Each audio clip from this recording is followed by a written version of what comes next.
The views, information, opinions expressed during the show are solely those of the individuals involved and do not necessarily represent those of Voices, the individual's employers, organization, committee, or other group or individuals.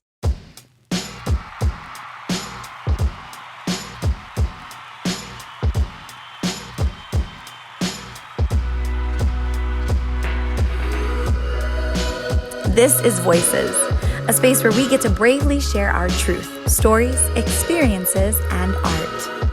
A ton of dope people who will motivate you, make you cry, make you laugh, bring some hope into your life, but just maybe they'll share something interesting enough to help you find your voice. Welcome to Voices.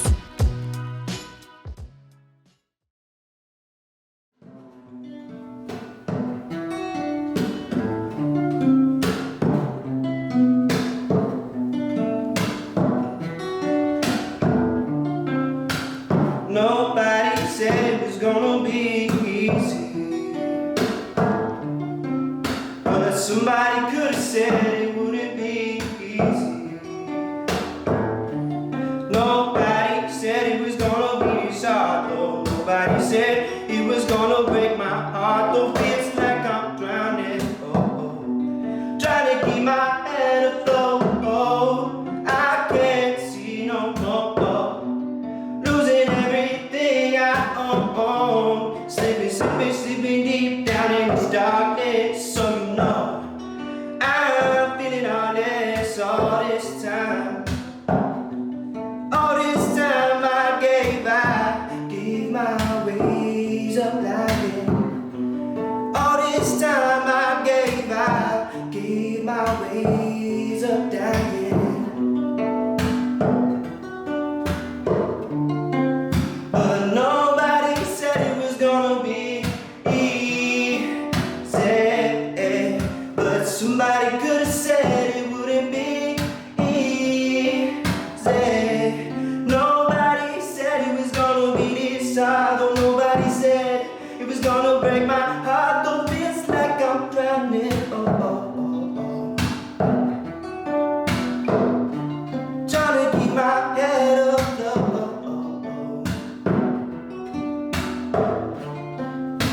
Slipping deep down in this darkness, so you know I'm feeling honest all this time. All this time I gave my ways up lying. All this time I gave my ways up dying.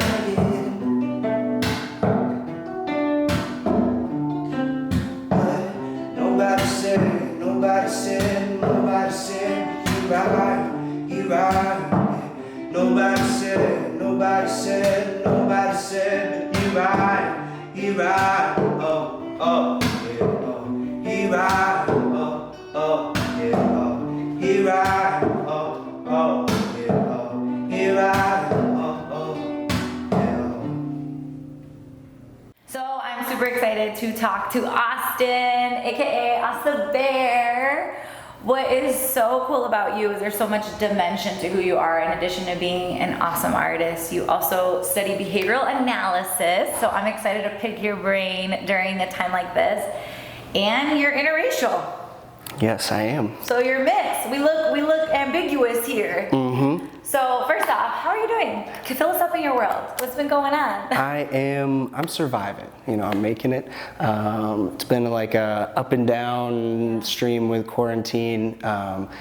Creativity's been hard to kind of derive when you're in lockdown. There's not as much like life experience, I guess, that I'm getting as I used to get when I'd go out and perform, and like you're not really experiencing that energy. Like I feel like creatives feed off of each other, like Totally. like it's just like you watch your fellow peers create something and it inspires you to go home and like create something new, and you're like, oh, look at this awesome thing that I made, can't wait to show all my creative friends. But like ever since lockdown happened, like we don't have like the same platforms to do all that, so that's been like a big challenge. So the song you perform, Nobody Said. Yep, Nobody Said. I love that song. It has been on my repeat playlist for a little while before COVID, but what I'm surprised about is during COVID, that was actually like a space of serenity for me, that song. Mm-hmm. And you said you've been hearing that a lot. Yes. Could you ever have imagined that that song would be perfect timing for what's happening now? I could not have, no, because I wrote it the summer before COVID. So like I had written it that like basically a full summer before, and then all of a sudden COVID hit, and I was like, wow. Like I was listening to it one day like in the shower, and I was just like sitting there in the shower like, dang, nobody said this was gonna be so hard. Yes. It's literally perfect words. Like nobody said it was gonna be easy, and during this time it literally has not been easy. Mm-hmm. It's been hard. How have you been coping with it during this time? And even from a behavioral analysis standpoint, just share your wisdom with us. Okay. Well, I have been listening to a lot of music. That's like huge for me. Just trying to find new stuff to kind of spark those creative juices. Trying to exercise, and I've been trying to clean my diet up. And stuff like that.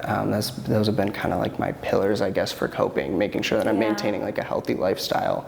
Study behavioral analysis, and I've been able to actually use it when analyzing a lot of what's going on in our country and in America right now. And it's like very difficult to look at that way, because what we have is such a deep-seated issue. It's like cultural, right? And when you're talking about human beings, motivating and changing behavior is like easy, right? But behaviors or traditions or norms, practices that are rooted in culture are like harder, because it becomes tradition, it becomes a pillar, it becomes belief, right? So for racists specifically, it's like I want to see all of them change one day, but for them to change means to accept such a very dark part of themselves. And it means to completely alter and change their reality in a negative sense. And they have to willingly want to do that to actually make the positive change. The way racists view the world is how they structure their reality. And when you're asking them to change, you're asking them to change their reality. And the older someone is, and the more rooted they are in that way of thinking, the harder it is to get them to actually change that. Do you think that people can change? Yes, I think that people totally can change. And I do think that conversation is like the key to it, really. Because a lot of the time that you'll see in racists or people that are overtly racist or just kind of ignorant to certain things, what it is they have a lack of contact and exposure and conversation with other people of different races and ethnic backgrounds. If they actually had a relationship with someone across those ethnic and racial lines, they would have a completely different view, because their whole reality is structured on what they've heard, but not what they've experienced. So experience, though, will almost always in the human experience outweigh what someone says. What advice from a behavioral standpoint to be a part of the solution would you give? Loaded.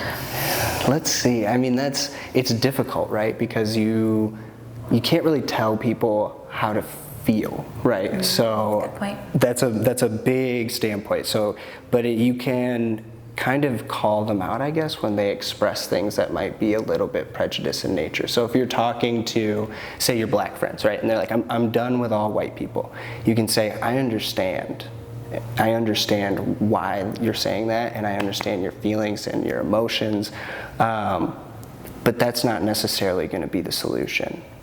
That's not going to be the solution, is more hate, like hating another group because of, and putting labels on a whole group of people that are putting labels on you doesn't actually fix or solve the problem, because you know that all white people don't act that way, just as all black people don't act the way that you're being labeled as.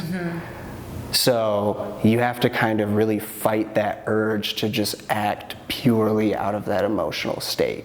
You kind of have to look at it and say, I want to generalize and I want to be mad at this group, but if I do that, then I'm really only perpetuating a mindset that led me here. Good point. Yeah. You know, I'm teaching younger generations to generalize and hate. And the thing is generalizations of any kind towards any group leads towards some type of oppression in the mind. So I think that it's best that you avoid that. And then with the white people that are closed-minded, the idea of, oh, I'm not a racist, I think you approach it as, well, you're not necessarily a racist, I would say, but there are things that you can learn. You know, and if you want to be part of the solution, then continue to learn, because racists refuse to learn. This episode of Voices has been brought to you by Blue Owl Coffee and Vision Success Marketing and Consulting.